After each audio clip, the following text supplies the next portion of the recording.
Hi, everybody. It's Stephen Kroll from Cybercrime Magazine. We're at the NYIT Manhattan campus today for another Ask the CISO interview sponsored by Fortinet. I'm here with Ahsan Sheikh. He's the SVP and CISO at Israel Discount Bank. Thank you for coming down, Ahsan. Thank you for inviting us, Stephen. It's a pleasure to be here. I have a bunch of questions for you. You really have an interesting background. Starting at the University of Punjab in Pakistan, what did you study there? And at that time, were you thinking about technology? At the time when I was pursuing my studies in chartered accountancy, which is equivalent to a certified public accounting career here in the United States, I wasn't looking into to become a technology specialist or an information security specialist. Though I would say is that if I take my time back into the high school time, I was always focused towards the engineering side, starting with building computers, fixing cars, automobiles, electronics, and at one point I even attempted to apply for the aeronautical engineering program as well. However, through the course of the counseling through the school, I tried to pursue my career in chartered accounting. And during the course of the chartered accountancy, I took some courses in technology, focusing on protecting the data, which is basically cascading into developing the financial statements. Okay. So that gave me some interest and a niche as to see what my interest was in engineering side, how I can be able to combine that with accounting if possible. Mm-hmm. And that's what prompted me to pursue a combination of the accounting profession along with a leverage of like a technology focus or security focus. Yeah, so I'm sure that that background and then the professional education kind of work hand in hand right now in your current role. Absolutely. So if you think of like a data, and if I visualize the pyramid, the tip of the data could be the financial statement or the business process, which is sitting on a application layer, which is then being supported by the infrastructure or the network. That gives you the whole horizon, how the technology is working and supporting the data and the business processes, which needs to be protected from a people, process, and technology perspective. Mm-hmm. And a lot of times that's missed, that combination of the people and the technology side.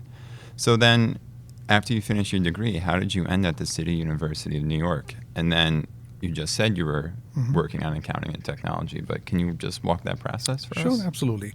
So as I mentioned to you prior to the interview, that New York City has always been my center of interest, not because it was primarily the hub of financial services companies, but also home to approximately 40 to 45 Fortune 500 headquarters, not to mention about the great institutions which are located here. And I selected the City of University is because they had the accounting program which gives me good exposure to the technology courses and the security courses, yet at the same time gave me the opportunity to work as a security analyst on a part-time basis in the corporate America at the same time. So then where was that area where you were working? Like how was it working part-time and studying full-time? So basically, since I was budgeting and supporting my own education at the time, I was looking to get some exposure in technology side. I basically started my career as a Unix administrator. And then from there, since it was a small company, we started doing application layer security, then we did database layer security. It gives me in a small place almost like a blend of many different layers of security, which prompted my interest as to pursue security, at the same time pursue accounting, and to see if I do the audits, if I can be able to do the security audits. At that time, in early 90s, they used to call IDB audit, which was the electronic data processing audits. So that gives me a good interest on that and allowed me to pursue areas which could be a niche areas where many people were not going into because either you are business oriented or technology oriented. There was no hybrid in between. Okay.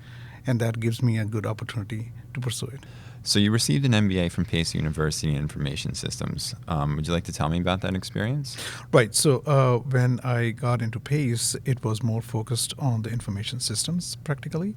It covers information security areas as well, defining the fundamentals of information security, understanding what the relationship between confidentiality, integrity, and availability is, going into the database management side, how the security of the database works, not to mention about how the system designing is being done from the information system side, and how the security is a key component of the design and analysis piece of the system development lifecycle, and not to mention about the governance piece, which was emerging at that time in early 2000, where more focus of security was given, even technology side, more focus was given on the governance side. Mm-hmm.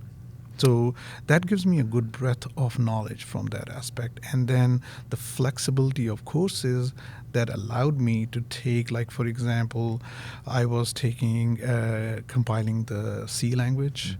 Mm-hmm. That gives me a good leverage on that. Otherwise, generally in the schools, they give you a standard elective courses and then standard professional courses, what you can take, what you cannot take.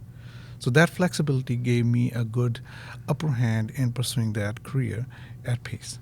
It sounds to me like you have a broad, varied background and many different interests that you took professionally as well as personally. Correct, and I think I must add, which I think I, in my previous interviews as well said, if you take the line of defenses within the corporate America, the first line of defense responsibility within the IT, I have that.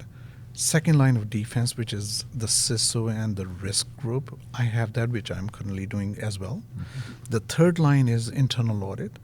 I already have that as well. And the external audit, which is the fourth line of defense. So I have covered that, all four bases from the line of defense perspective. So if you see the career from that aspect, I think I have covered the pyramid completely from different angles. That gives me exposure not at the technical level, but at the risk, understanding that technical landscape as well. Yeah, that's very important to have. You've held some high-level IT security positions, utilities, banking, finance, and then others early in your career. From a CISO's perspective, is there a difference around planning and implementing security in one industry versus another? Well, generally, there is not much. Okay. There is some.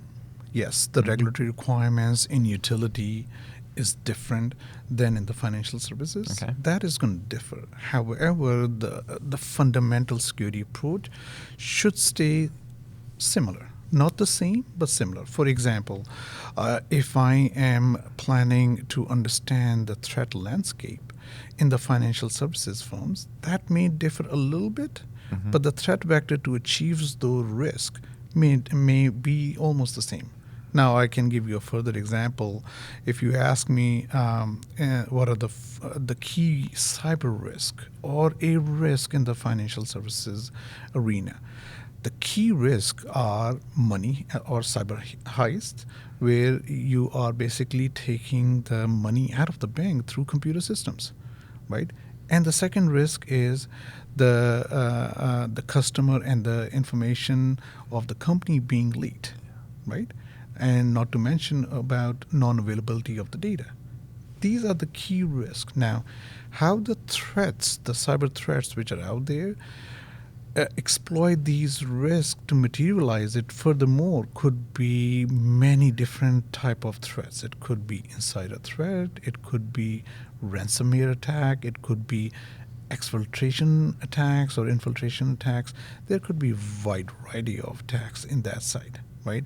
Not to mention when you implement it, you do a fundamental security approach, which means what are the preventative controls in place, what are the detective controls in place, and how do you do the reactive controls or corrective controls in place, right? So those are the fundamental.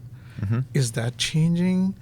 Maybe, as the technology comes in, right? With the evolution with technology, there may be some changes, but overall I think it should stay the same from a fundamental security aspect. Okay. That makes a lot of sense. So we're in the midst of a cybersecurity labor shortage right now.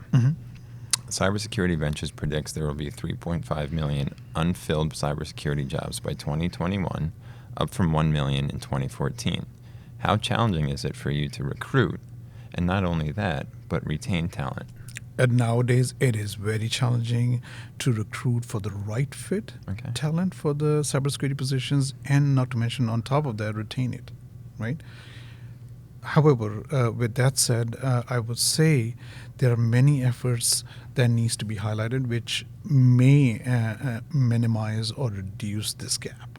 One I should mention at the city level, New York City Economic Development Corporation is investing approximately $100 million, which is a private and maximum and a public funding, towards uplifting the cybersecurity ecosystem through a NYC Cyber Center creation, which is going to make a big difference. To me, that is going to be the future cybersecurity Silicon Valley in the New York City coming in the next few years, you will see. Understanding from the corporate responsibility perspective, we need to manage our pipelines by going to the schools, universities, making sure they understand what cybersecurity program, what are the pros and cons, what are the key design that can pick interest of the candidates and the students.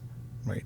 So we need to coach them as well. Now, as far as retention of the current talent is concerned, we need to give them continuous education within the company, which is more targeted towards their talent.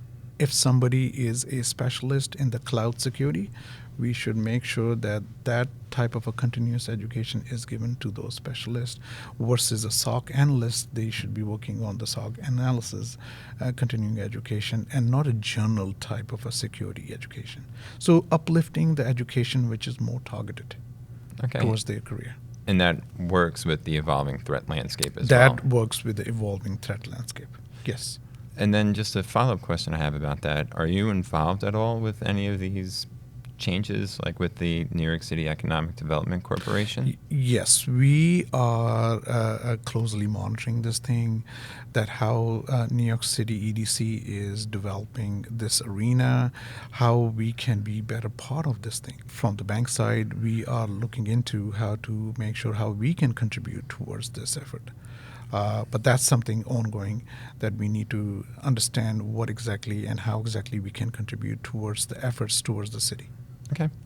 Are some positions easier to recruit than others? And are these positions crossover from IT organization?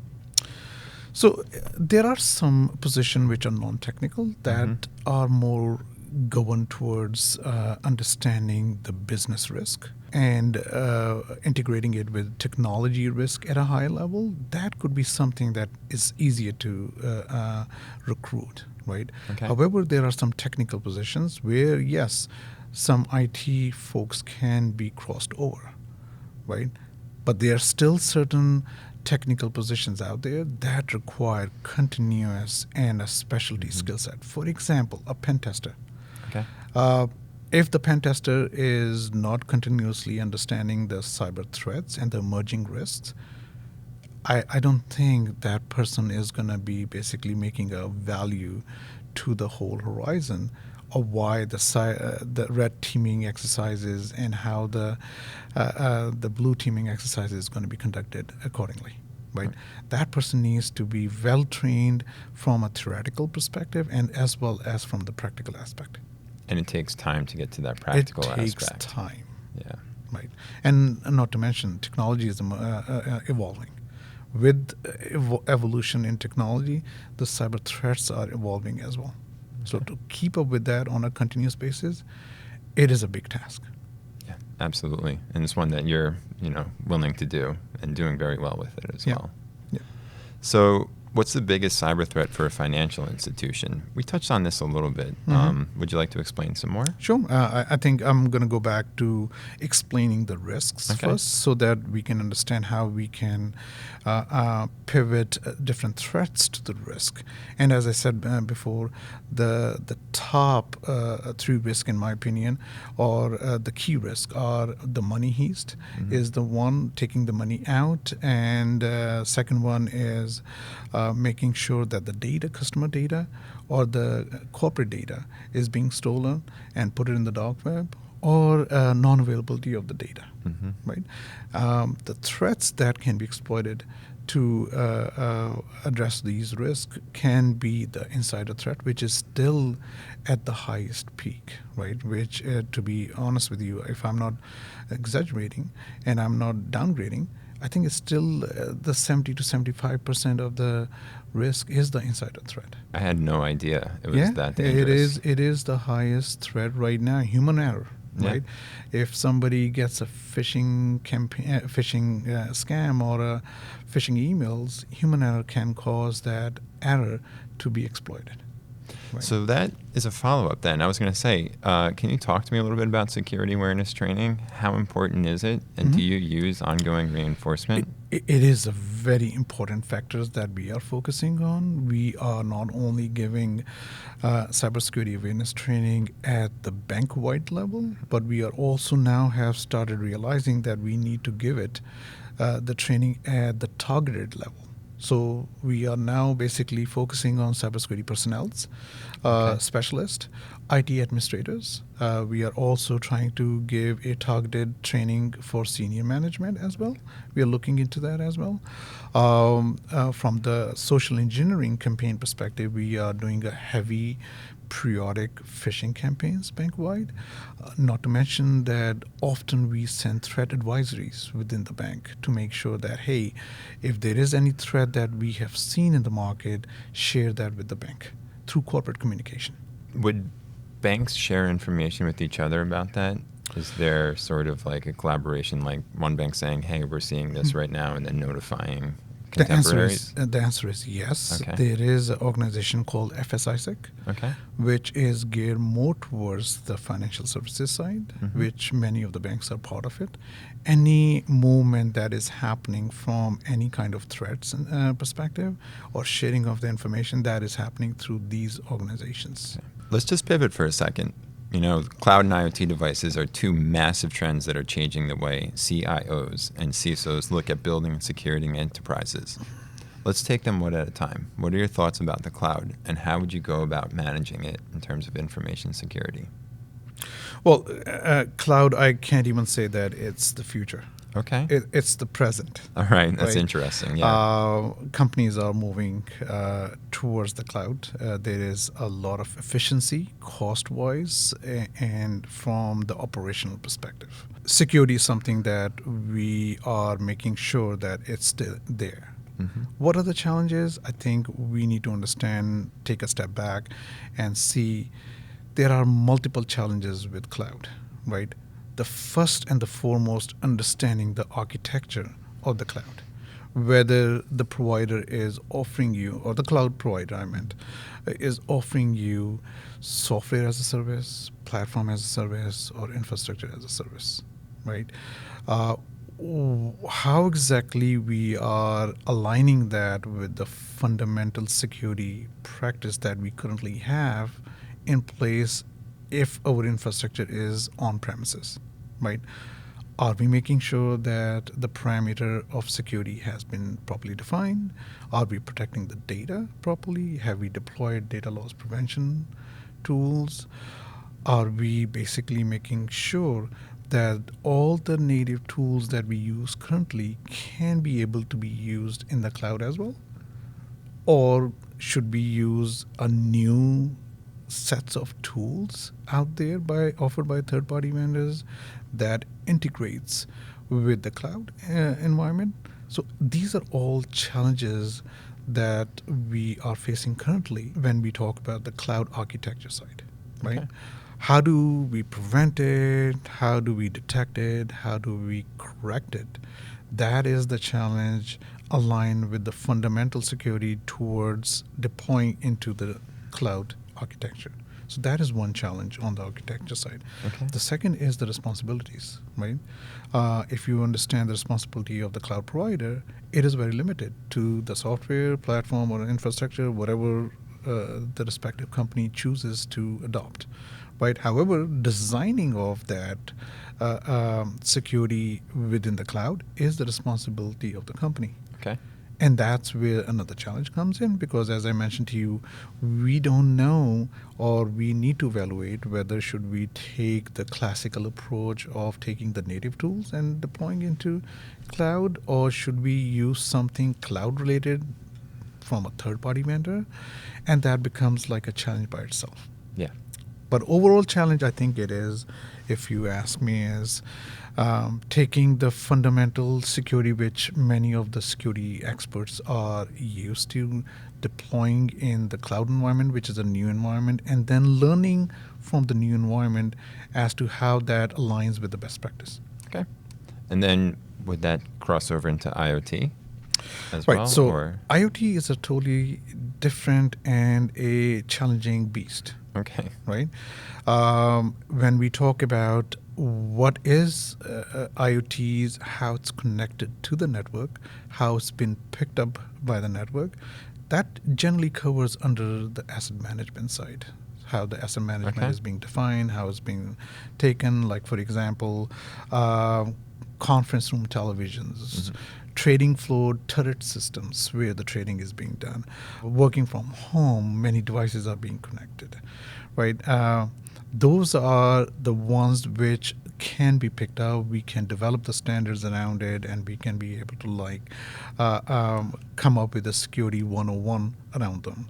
Those devices. However, there are some devices which we have no idea about it. Like, for example, talking about bringing in a fancy coffee machine in the company which uses Wi-Fi through a network, right? And once it gets connected, what exactly the security impact is going to be, we don't know yet.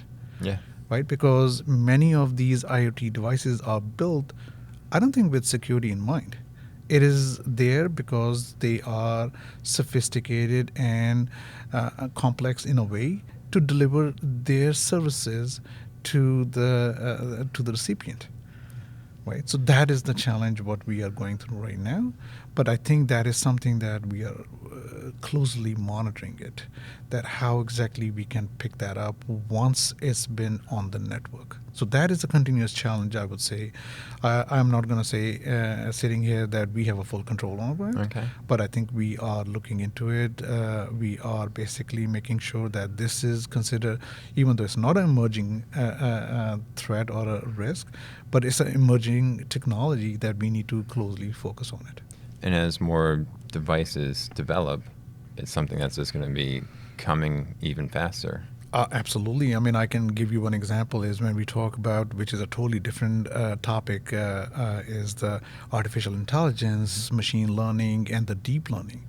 When we talk about the deep learning piece within the machine learning, we talk about the bots, designing bots which goes in to extract a data through the internet, right? How exactly we going to be basically securing that if it is being deployed in our environment? So that becomes like another challenge for us, and how to come up with a standard around those bots, right? So it is a landscape which is not fully been explored, but I believe if I am looking into it, other security professionals are also looking into that as well. Yeah. All right. Well, thank you for doing that. Thank you. We're just going to have one more question. So, for an aspiring CISO, maybe like you were 20 years ago, 30 years ago, coming up through IT security right now, what should they be learning, and how can they prepare and position themselves to ultimately become a CISO? Right. So I think if I slice this into two categories, one is the top-down approach and one is the bottom-up approach. The bottom-up approach is for the students who are pursuing their career in cybersecurity. They are at the school level. They are like trying to explore how should we pursue a degree in cybersecurity and what is going to be the end game, right? What is the tip of the pyramid is going to look like, right? So I would suggest to them is try to see the pyramid, visualize the pyramid. The bottom piece or the angle of the pyramid is that's where you need to understand what does the network layer look like, right? Get the fundamental education in the network layers, right? Before you get into the OS layer and the database layer. Try to enhance your technical knowledge in that domain so that you understand the risk better. Okay. Right, on the technical side, before you get into application side, the cloud side, and then understand the business process. That's the bottom-up approach, Okay. right? Any security specialist which have a certain set of years of experience in security now wants to look at their experience and pursue the CISO path. They should look into developing the leadership skills, right? And making sure that they know how to deal with leadership skills when it comes to a point incident response scenario kicks in, or per se any security initiative that needs to be taken company-wide or corporate-wide, right? Not to mention understanding the business risk and translating into a security risk and aligning it accordingly. And also understanding, which I myself is kind of like in the midst of improving myself, is how to translate a technical risk to the board of directors, to the senior management, so that they can understand well what it actually is the security posture, what the key risks are, what the different type of threats, exploiting those risks, and what decision they can take to protect it. Sounds to me like it's a never-ending process. It's a never-ending process. Yeah. Absolutely, you're right, Steve. Okay. Is there anything else you'd like to add? No, I think we have covered touch base on from the education side to the risk areas, and not to mention about the emerging technology on the cloud and the IoTs, and then how basically the CISO trend is going and what the path look like. Okay. Right. Thank you for coming down for another Ask the CISO interview sponsored by Fortinet.